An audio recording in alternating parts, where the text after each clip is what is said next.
नमस्कार, मैं प्रगति अग्रवाल और आप देख रहे हैं न्यूज़ प्लस 21। आइए एक नजर डालते हैं देश विदेश व राज्य की 21 प्रमुख खबरों पर।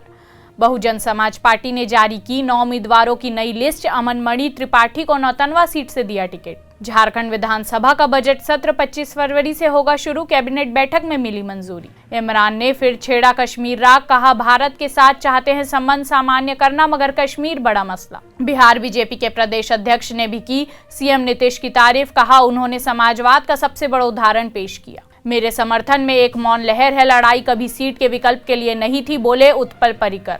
बरेली में अखिलेश पर बरसे अमित शाह, बोले बीजेपी जात पात देखे बिना हर एक व्यक्ति का विकास करती है। आईपीएल 2022 ऑक्शन में शामिल नहीं होंगी पंजाब किंग्स की मालकिन प्रीति जिंटा।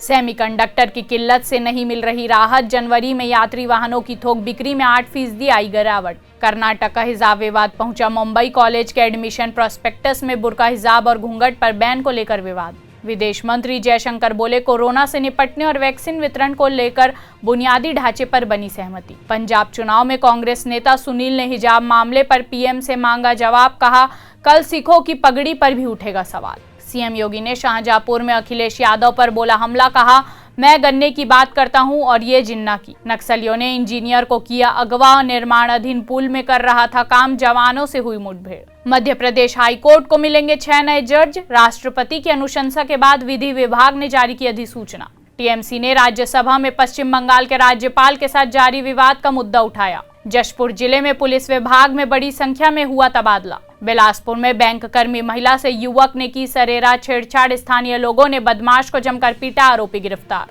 राजनांदगांव में बारात जाने के पूर्व भागा दूल्हा, परिवार में मचा हड़कंप, जांच में जुटी पुलिस। इमरान के सांसद ने तलाक के दिन ही कर लिया तीसरा निकाह। 49 साल की उम्र में 18 वर्षीय लड़की से रचाई शादी। एन चंद्रशेखरन को टाटा सन्स के चेयरमैन के तौर पर मिला दूसरा कार्यकाल। 5 साल के लिए और संभालेंगे पद। ईरानियों ने मनाई इस्लामिक क्रांति की 43वीं वर्षगांठ। ऐसे ही तमाम जानकारी के लिए हमारे चैनल को लाइक और सब्सक्राइब करना ना भूलें और नोटिफिकेशन के लिए बेल आइकन जरूर दबाएं।